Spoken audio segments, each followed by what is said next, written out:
नमस्कार, मैं सरोज कुमारी, सह आचार्य राजनीति विज्ञान, राजकीय महाविद्यालय नौहर।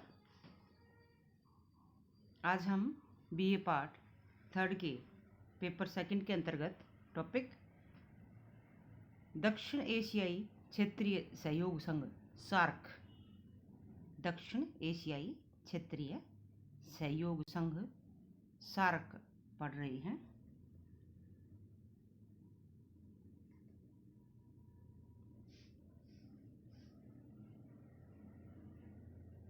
सात व 8 दिसंबर 1985 को ढाका में दक्षिण एशिया के 7 राष्ट्राध्यक्षों का सम्मेलन हुआ तथा सार्क की स्थापना हुई।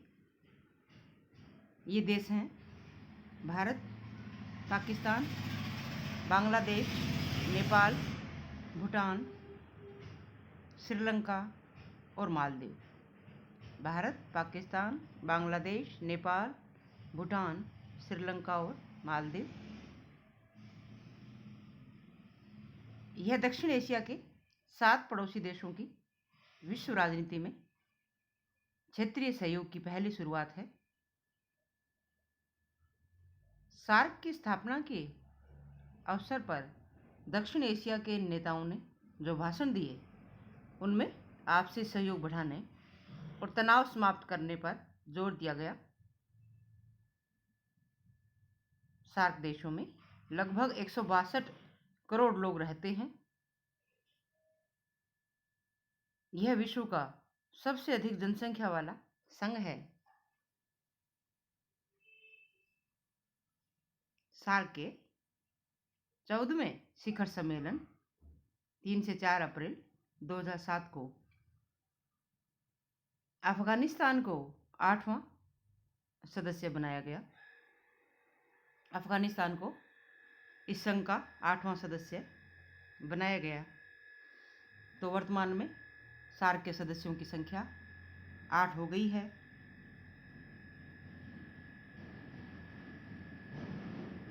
अब देखते हैं इसके किन क्षेत्रों में ये संगठन जो है सहयोग करता है। सहयोग क्षेत्रों का जो है निर्धारण किया गया। सार्क का मूल आधार क्षेत्रीय सहयोग पर बल देना है। क्षेत्रीय सहयोग पर ही इसका जोर है। अगस्त 1983 में ऐसे 9 क्षेत्र रेखांकित किए गए थे। अगस्त 1983 में हुए शिखर सम्मेलन में 9 क्षेत्रों का निर्धारण किया गया। ये क्षेत्र हैं कृषि, स्वास्थ्य सेवाएं, मौसम विज्ञान, डाकतार सेवाएं, ग्रामीण विकास, विज्ञान तथा तकनीकी, दूरसंचार, यातायात, खेलकूद तथा सांस्कृतिक सहयोग। कौन से हैं? कृषि, स्वास्थ्य सेवाएं, मौसम विज्ञान, डाकतार सेवाएं, ग्रामीण विकास, विज्ञान तथा तकनीकी, दूरसंचार, यातायात, खेलकूद तथा सांस्कृतिक सहयोग।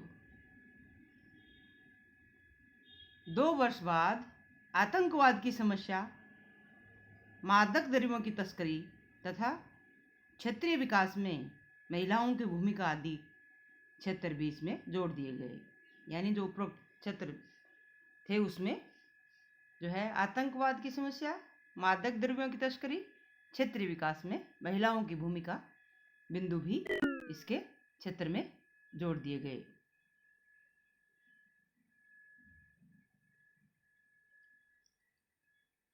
सार्क के चार्टर में 10 धाराएं हैं। इनमें सार्क के उद्देश्यों, सिद्धांतों, संस्थाओं तथा वित्तीय व्यवस्थाओं को परिभाषित किया गया है।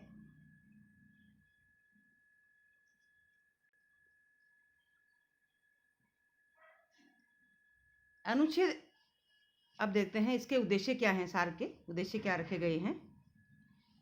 अनुच्छेद 1 के अनुसार सार्क के मुख्य उद्देश्य हैं। पहला है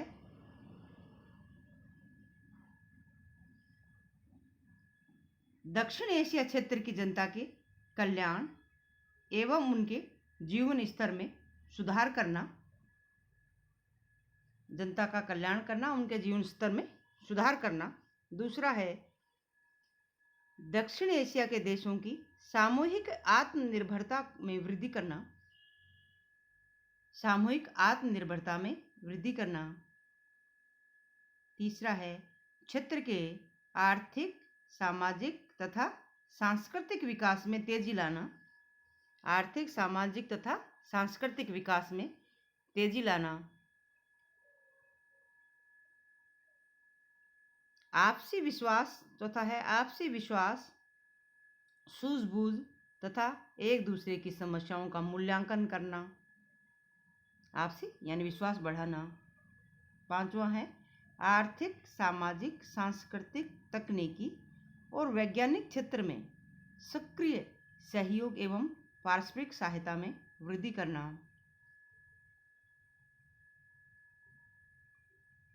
छठा है अन्य विकासशील देशों के साथ सहयोग में वृद्धि करना, अन्य विकासशील देशों के साथ सहयोग में वृद्धि करना। सातवां है सामान्य हित के मामलों पर अंतर्राष्ट्रीय मंचों पर आपसी सहयोग मजबूत करना। जो सामान्य हित हैं, आपसी हित हैं, उनका अंतर्राष्ट्रीय स्तर पर भी एक दूसरे का समर्थन करना, न कि अंतर्राष्ट्रीय स्तर पर राजनीतिक मुद्दों को उठाना। तो ये हैं इनके उद्देश्य। कुछ संस्थाएं भी हैं जो डेवलप हो गई हैं, संस्थाएं हैं सार्क की, और इसका जो मुख्यालय है काठमांडू में स्थित है। इसकी कुछ संस्थाएं हैं शिखर सम्मेलन जो प्रतिवर्ष होता है, और अब तक 20 शिखर सम्मेलन इसके हो चुके हैं। पहला ढाका में हुआ था और अब तक 20 शिखर सम्मेलन इसके हो चुके हैं, प्रतिवर्ष होता है। एक मंत्री परिषद है, स्थायी समिति भी है, तकनीकी समितियां भी है, कार्यकारी समिति है और एक सचिवालय है, यानी 6 संस्थाएं इसकी हैं। सचिवालय भी एक संस्था है। तो एक तरह से 6 संस्थाएं इस संगठन की हैं।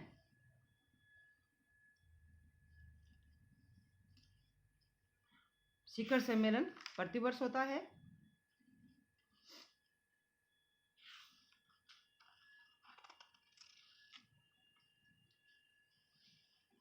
वित्तीय प्रावधान का अगर जिक्र करें तो सार्क के कार्यों के लिए प्रत्येक सदस्य के अंशदान को ऐच्छिक रखा गया है। कार्यक्रमों के व्यय को सदस्य देशों में बांटने के लिए तकनीकी समिति की सिफारिशों का सहारा लिया जाता है।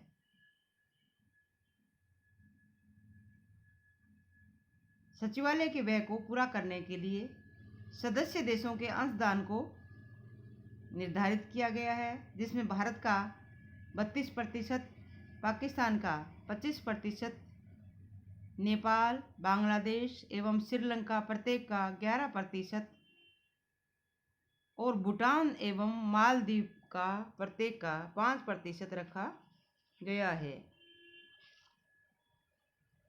इसके 20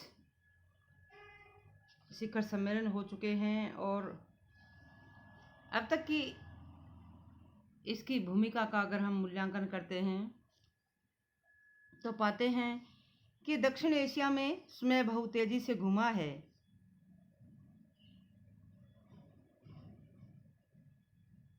एक समय था जब भारत के प्रधानमंत्री राजीव गांधी के प्रयासों से दक्षिण एशियाई क्षेत्रीय सहयोग संघ अस्तित्व में आया था। इसमें भारत, बांग्लादेश, भूटान, मालदीव, नेपाल, पाकिस्तान और श्रीलंका सम्मिलित हुए। विश्व की 25% लगभग आबादी को समेटने वाला यह विश्व का सबसे बड़ा क्षेत्रीय संगठन है। 80 और 90 के दशक में दक्षेश का मतलब केवल बड़े सम्मेलन और क्षेत्रीय मुद्दों से जुड़ी घोषणाएं थी। यद्यपि इस मंच पर द्विपक्षीय मुद्दे उठाना प्रतिबंधित कर दिया गया। पाकिस्तान कश्मीर का मुद्दा उठाता और भारत उसका जवाब भी देता रहा है। इससे सम्मेलन पटरी से उतरता रहा है। सदी बदलते ही स्थिति में बदलाव शुरू हुआ। दक्षिण एशिया के नेताओं ने यूरोपीय संघ और आसियान जैसे क्षेत्रीय संगठनों की सफलता से सबक सीखा है। इन क्षेत्रीय संगठनों ने आर्थिक एकजुटता के द्वारा काफी उपलब्धियां हासिल की। 7 देशों के संगठन दक्षेस के समक्ष यह स्पष्ट हो गया कि आर्थिक विकास में क्षेत्रीय और वैश्विक संपर्क महत्वपूर्ण भूमिका निभा सकते हैं। इन देशों ने आर्थिक विकास के लिए दक्षेस को एक माध्यम समझना शुरू किया। उन्होंने माना कि इससे आर्थिक विकास के साथ विवादों के निपटाने की प्रक्रिया में भी मदद मिल सकती है। जनवरी 2004 में इस्लामाबाद में हुए सम्मेलन में इस तरह की स्पष्ट अभिव्यक्ति सामने आई। इस सम्मेलन में दक्षेस देशों ने 2012 तक दक्षिण एशियाई स्वतंत्र व्यापार क्षेत्र साफ्टा दक्षिण एशियाई स्वतंत्र व्यापार क्षेत्र साफ्टा बनाने की वचनबद्धता जताई। साथ ही भारत और पाकिस्तान ने अपनी राजनीतिक समस्याओं के हल के प्रयास शुरू किए। नवंबर 2005 में ढाका में हुए ऐतिहासिक सम्मेलन में यह प्रक्रिया आगे बढ़ी। दक्षेस के अस्तित्व में आने के बाद पहली बार इस क्षेत्र के नए सदस्य अफगानिस्तान को पूर्व सदस्य के रूप में स्वीकार किया गया। साथ ही चीन, दक्षिण कोरिया, जापान, संयुक्त राज्य अमेरिका और यूरोपियन संघ को पर्यवेक्षक का दर्जा दिया गया।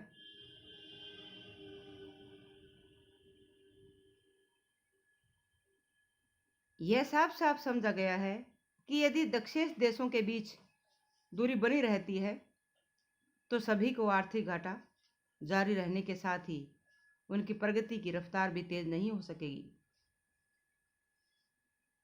सदस्य देशों को असहयोग की भारी कीमत चुकानी पड़ रही है। दक्षेस देशों का आर्थिक व्यापारिक लाभ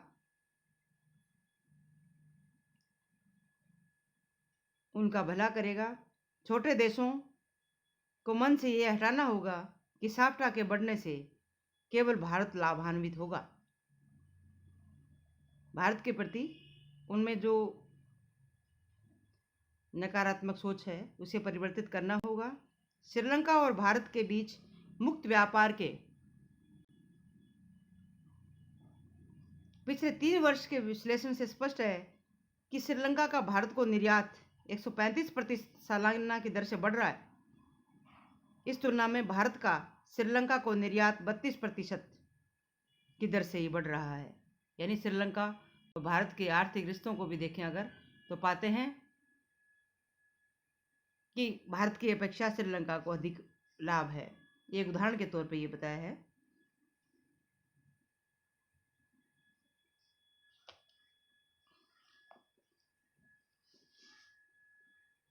भौगोलिक रूप से जुड़े विसार्क देशों को आर्थिक लाभ लेने के लिए एकीकृत परिवहन प्रणाली को अपनाना होगा। सार्क देशों के बीच कनेक्टिविटी के अंतर्गत विमान सेवा से अधिक महत्वपूर्ण सड़कों के द्वारा कनेक्टिविटी है। इसके लिए काबुल, लाहौर, दिल्ली, ढाका, रंगून के बीच ट्रांसपोर्ट कॉरिडोर बनाना चाहिए। एकीकृत सड़क परिवहन लिंक न होने के कारण दक्षिण एशिया के देशों की प्रतिस्पर्धी क्षमता कम है। नेपाल, भूटान जैसे जमीन से घिरे देशों के लिए तो सड़क लिंक बहुत ज़रूरी है। जब तक ऐसी व्यवस्था नहीं होगी तब तक दक्षिण एशिया के देशों के बीच व्यापार बढ़ने की संभावना कम ही रहेगी। एशियाई विकास बैंक ने सार्क के लिए एक ट्रांसपोर्ट ब्लूप्रिंट बनाया है।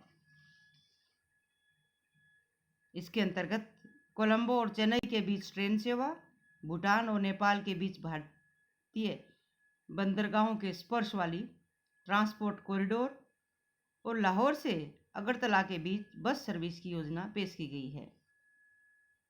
ऐसी योजनाओं को साकार किया जाना जरूरी है। इसके साथ साथ भारत का जो आतंकवाद की समस्या है, विशेष तौर पे कश्मीर मामले में पाकिस्तान के द्वारा जो रवैया अपनाया गया है निरंतर, वह दोनों राष्ट्रों के मध्य तनाव का मुख्य बिंदु रहा है। तो पाकिस्तान यदि इस संगठन से भारत और अन्य राष्ट्रों का सहयोग चाहता है तो उसे अपनी गतिविधियों में परिवर्तन तो करना होगा। तो आज हमने सार्क संगठन के बारे में पढ़ा। धन्यवाद।